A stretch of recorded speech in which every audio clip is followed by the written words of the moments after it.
नमस्कार, हजुरले यति बेला हेर्न सुरु गर्नुभएको छ जी न्युज 24 र हामी चाहिँ भने यति बेला उपस्थित भएका छौँ भोगामाटीको एकदमै माथिल्लो तहको पहाडी क्षेत्रमा उपस्थित भएका छौँ। किनभने आज नर्थ जोन भन्ने एउटा एनजिओले यहाँनिर गाछहरू रोपिरहेको छ। किनभने प्रशासन, वन विभाग लगायतका विभिन्न संस्था सङ्गठनहरू, आक्सु लगायत विभिन्न सङ्गठन संस्थाहरूलाई लिएर हामीसँग उदयबहादुर भट्टराईजी हुनुहुन्छ। यहाँ एकदमै गाछका पुलीहरू लिएर आउनु भएको छ। के भन्नुहुन्छ, कतिको रोपाइ हुँदैछ र कस्तो प्रकारले रोपाइ हुँदैछ?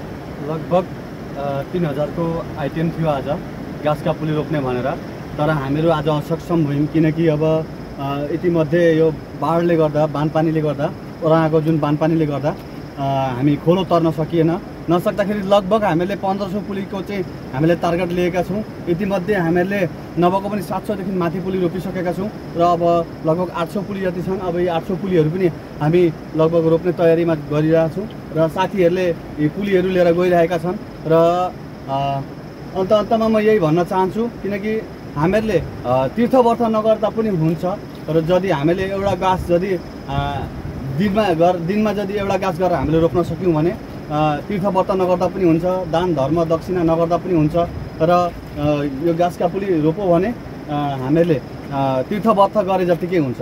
ल आदरणीय दर्शकबिन, देखिहाल्नुभयो उहाँले कस्तो सुन्दर तरिकाले भारमा लिएर हिँडिरहनु भएको छ।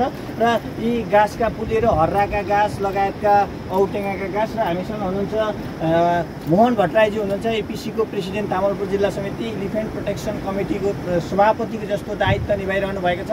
र हात्तीले खाने गाछ रोपिरहेको छ। किनभने हात्ती जब कि जङ्गलमै हात्तीले खाने गाछ रोपिन्छ भने हात्ती गाउँमा पस्दैन, हात्ती चोर्न डकाइटी गर्न हात्तीले भने गएका हुँदैनन्। र के भन्नुहुन्छ, कस्तो प्रकारले रोपाइ भइरहेको छ? यसरी हिलो कादो नभनिकन रोपिरहनु भएको छ, कस्तो प्रकारले के हुँदैछ? अब हुन चाहिँ कस्तो छ भने यो हाम्रो पहिलो पदक्षेप हो। एक पेड हात्तीकै नाम, अर्थात् पोहोरको साल 2024मा हामीले सुरु गरेका थियौँ। पोहोर 700 पुली हामीले लगाएका थियौँ र 700मा लगभग 500 पुली हाम्रा जागे।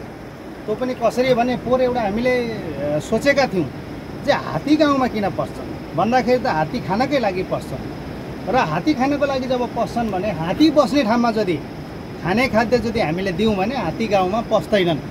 त्यो खालको एउटा हामीले विचार गरेर पोहोरदेखि हामीले सुरु गऱ्यौँ। पोहोर हामी सक्सेस भयौँ र यसपालि हामीले अलिक बृहत भित्तिमा हामीले पुली रोप्दैछौँ। र विशेष गरी यसपालि हामीले जिल्ला प्रशासनबाट 5000 पुली भेटिरहेछौँ। हाम्रो आफ्नो प्रयासमा पनि 1000 पुली हामीले लगाइसक्यौँ।